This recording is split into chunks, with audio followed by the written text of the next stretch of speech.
Bab 1334. Angin juga lembut. Di ujung langit, Mileye dan Jenderal Dewa Nathan mengeluarkan pukulan terkuat mereka. Pedang Mileye menembus tembiang perang Jenderal Dewa Nathan, dan dalam sekejap, bam! Ruang hampa dengan radius ratusan ribu mil langsung menjadi abu. Cahaya pedang dan tombak api yang tak terhitung jumlahnya menyembur keluar dari ruang hampa yang gelap gulita itu, membuat kekacauan. Mileye dan Nathan mundur puluhan ribu kaki jauhnya. Setelah Mileye berhenti, tubuhnya jatuh perlahan dari udara, dan darah terus mengalir keluar dari mulutnya. Dia terluka parah, dengan retakan di sekujur tubuhnya seperti porselen yang dipukul dengan keras dan bisa pecah kapan saja. Saat ini, dia tidak bisa lagi merasakan tubuhnya. Di kejauhan, Nathan juga jatuh perlahan dari langit, dia juga terluka parah. Ada energi pedang padat di sekujur tubuhnya, terutama tangan kanannya, yang ditebas oleh Mileye dan hampir putus. Namun, di samping itu tembiang pedangnya masih memancarkan cahaya tombak yang kuat. Jiwa tombak itu abadi, begitu juga jiwa pertarungannya luar biasa. Tembiang pedang itu tiba-tiba berubah menjadi semburan cahaya hitam dan ditembakkan, memotong langsung ke Mileye di kejauhan. Serang secara mandiri. Sebilah pedang terbang keluar dari tubuh Mileye. Itu adalah pedang penakluk jiwa. Pedang penakluk jiwa berubah menjadi pedang cahaya hitam dan menebas ke arah tembiang perang. Segera, pedang dan tombak bertempur di udara. Saat ini, Mileye dan Nathan sudah mendarat di tanah. Bam! Tubuh Mileye sedikit gemetar, lalu seteguk darah keluar dari mulutnya. Dia menarik napas dalam-dalam, meletakkan tangannya di tanah, dan perlahan mencoba berdiri. Namun, ternyata itu sangat sulit. Karena dia hampir tidak bisa merasakan tubuhnya sekarang. Namun dia tahu, dia harus berdiri. Mileye kembali menarik napas dalam-dalam, meraung dan dengan kasar mengerahkan kekuatan dengan tangan kanannya. Krak! Karena mengerahkan kekuatan itu, suara patah tulang tiba-tiba bergema. Tangan kanannya langsung patah. Seluruh tubuhnya baru saja dipukuli hingga hancur, itulah sebabnya lengannya patah dengan kekuatan yang begitu ringan. Meski lengannya patah, dia berdiri. Di kejauhan, Nathan juga berdiri dan perlahan berjalan ke arahnya. Mileye menyeringai, lalu perlahan berjalan menuju Nathan. Keduanya berjalan dengan sangat lambat, tapi jiwa pertarungan dari mata mereka lebih kuat dari sebelumnya. Pedang Mileye dan tembiang perang Nathan masih bertarung di langit. Pertempuran satu tombak dan satu pedang itu sedang berlangsung dengan sangat sengit. Alam semesta 5 dimensi. Di langit berbintang, Saveramu tiba-tiba berkata sambil tersenyum, "Kamu layak menjadi Jenderal Dewa Daoting, berpengalaman dalam bertempur, sangat kuat." Hanya pertempuran dan kematian di matanya. Jared tersenyum kecil. Harus kukatakan, Tuan Muda Ye ini membuatku kaget. Tidak hanya dia begitu kuat di usia yang begitu muda, tetapi kekejamannya tidak lebih lemah dari Jenderal Dewa Daoting. Kalau dia memasuki Daoting, aku khawatir status Jenderal Dewa berjubah putih akan terancam. Saveramu menatap Jared dan berkata sambil tersenyum, "Jenderal Dewa berjubah putih." Jared berkata sambil tersenyum, "Aku adalah Jenderal Dewa terkuat di Daoting. Aku bertarung di Daoting selama hidupku dan hanya kalah sekali." Dia memandang Saveramu. "Tapi setelah aku mengetahui ada Nona yang memenggal kepala Gordi di dunia bawah, aku ingin bertemu dengan Nona. Sayangnya, dia memiliki misi untuk menjaga ngarai dunia langit, sayang sekali." Saveramu tertawa. Jared bertanya dengan penasaran, "Apa yang Nona tertawakan?" Saveramu berkata sambil tersenyum, "Adik laki-lakiku punya adik perempuan, namanya Lydia." Saveramu tiba-tiba menjadi sedikit bersemangat. Kalau seperti ini, dia sepertinya juga harus memanggilku kakak. Sambil berbicara, dia sepertinya teringat sesuatu. Saveramu dengan cepat menggelengkan kepalanya. Tidak, tidak, wanita itu tidak masuk akal, kamu tidak bisa mengambil keuntungan darinya atau kamu akan dipukuli. Jared tiba-tiba berkata, Lydia, apakah itu wanita bergaun polos di belakang Mileye? Saveramu menatap Jared dan berkata sambil tersenyum, tampaknya penyelidikanmu sangat bagus. Bahkan bisa menyelidikinya. Jared menggelengkan kepalanya dan tersenyum. Kami selalu serius dengan musuh kami. Saveramu berkata sambil tersenyum, itulah yang diharapkan dari kekuatan yang bisa bertahan begitu lama. Ngomong-ngomong, apakah kamu mengenal Lydia ini? Jared menggelengkan kepalanya. Aku hanya tahu bahwa dia bisa membunuh hanya dengan satu pedang. Saveramu berkedip, apalagi? Jared menatap Saveramu, berkata sambil tersenyum, apa yang ingin kamu katakan? Saveramu dengan tegas berkata, dia sangat kuat, sungguh. Tapi yang terpenting, gagasan wanita ini sangat berbahaya.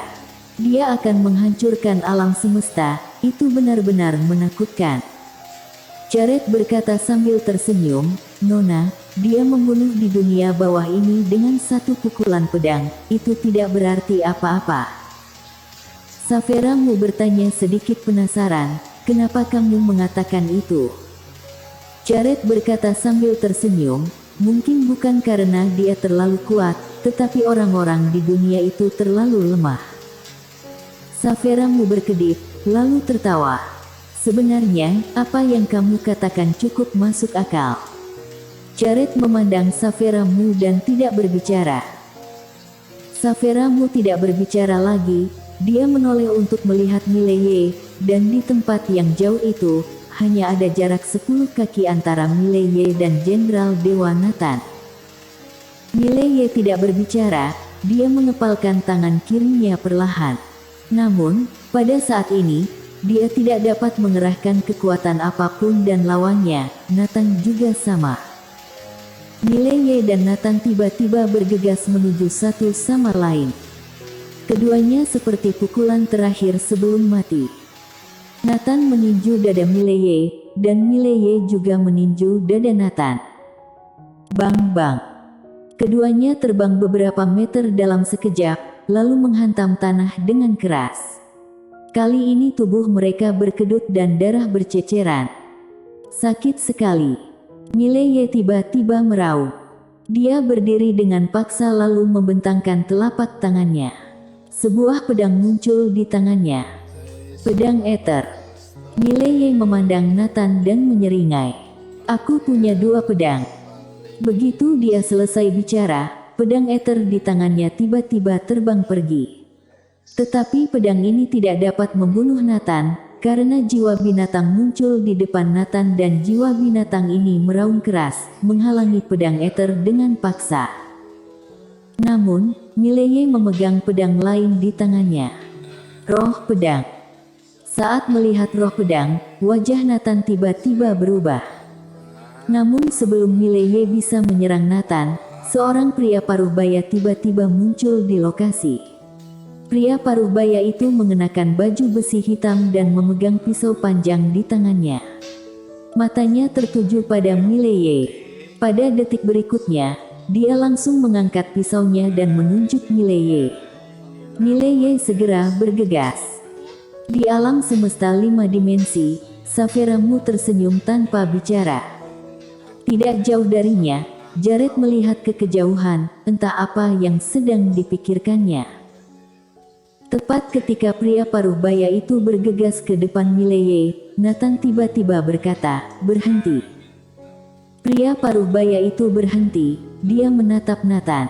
Mata Nathan perlahan terpejam. Aku akan melawannya dengan adil, kenapa kamu ikut campur? Pria paruh baya itu terlihat ragu, lalu berkata, Jenderal Dewa, tujuan perjalanan kita adalah... Diam. Nathan tiba-tiba menatap pria paruh baya itu.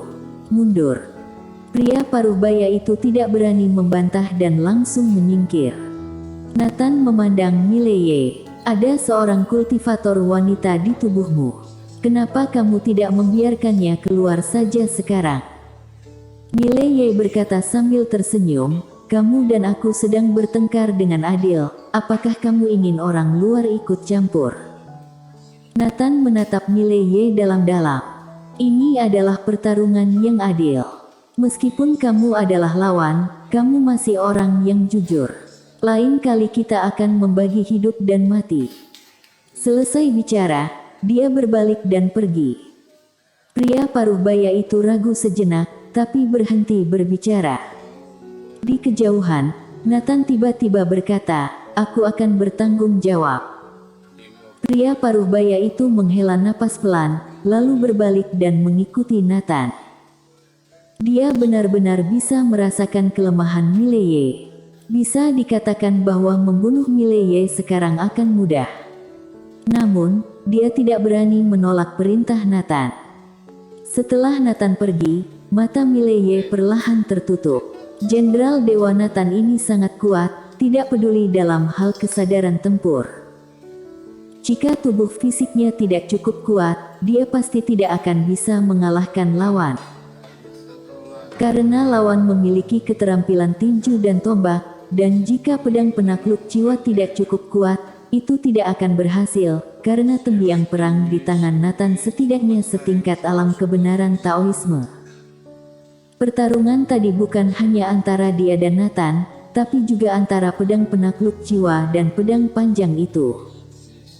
Tentu saja, dia masih memiliki satu kartu andalan yang tidak dia tunjukkan, yaitu labu arak semesta dan kekuatan garis darah. Namun, dia juga jelas tahu kalau dia memiliki kartu as, lawannya juga pasti memiliki kartu andalan. Nathan telah mengalami banyak pertempuran, tidak mungkin dia tidak memiliki kartu as untuk menekan bagian bawah kotak. Mileye menarik pikirannya, dia melihat ke kakak seperguruan Lu, ayo kembali. Selesai bicara, dia berbalik untuk pergi, tapi dia menyadari bahwa dia terluka parah. Mileye menggelengkan kepalanya dan tersenyum kecut, lalu duduk bersila dan mulai menyembuhkan lukanya. Alam semesta 5 dimensi. Jared menatap Saveramu. Kamu sangat percaya pada Tuan Muda Ye. Dari awal hingga saat ini, dia menemukan bahwa wanita di depannya ini tidak menunjukkan tanda-tanda akan bergerak dan membantu. Hanya ada satu penjelasan untuk itu, yaitu dia percaya pada Mileye. Saveramu berkata sambil tersenyum, Jenderal Dewamu memiliki gaya master. Kalau kamu bertemu denganku lain kali, aku berjanji akan memusnahkannya, haha. Selesai bicara, dia berbalik dan pergi. Di lokasi, Jared terdiam. Awalnya dia ingin memaksa Saveramu untuk bertarung, tapi dia tidak menyangka Mileye akan melawan Jenderal Dewa Nathan secara berimbang. Dan Mileye baru berusia awal 20-an. Tidak lebih dari seorang anak muda tapi kekuatannya masih sangat menantang. Kuncinya adalah dia masih memiliki tubuh yang kuat. Jared terdiam lama, lalu berbalik dan pergi. Dia sudah membuat keputusan di dalam hatinya, Mileye ini tidak boleh dibiarkan, apalagi Mileye tidak boleh berlindung di makam Dao. Mileye harus mati. Dapat dikatakan bahwa ini adalah sikap Dao Ting. Mileye, yang sedang menyembuhkan diri, tiba-tiba mengangkat kepalanya, dan Saveramu muncul di depannya setelah beberapa detik. Melihat Saveramu, Mileye menghela napas lega. Kak Savera, apakah Dao Ting sudah bergerak? Saveramu berkata sambil tersenyum, ya. Mileye hendak berbicara tapi Saveramu duluan berkata, sembuhkan dulu lukamu. Mileye mengangguk. 2 jam kemudian, luka Mileye sudah pulih. Saveramu bertanya sambil tersenyum, bagaimana perasaanmu tentang pertempuran tadi? Mileye berkata sambil tersenyum, sangat puas. Saveramu memandang Mileye, Daoting memiliki orang yang puluhan kali lebih kuat dari yang tadi. Mileye terdiam. Saveramu berkata sambil tersenyum, takut. Mileye mengangguk, sedikit. Saveramu tertawa, dan dia menepuk bahu Mileye dengan ringan, dasar tidak berguna. Seorang pria tidak takut apapun. Mileye tiba-tiba bertanya, Kak Savera, apakah kamu takut dengan Lydia? Ekspresi Saveramu membeku.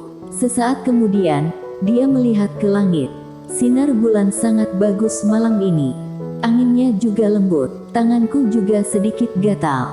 Mileye terdiam. Bersambung.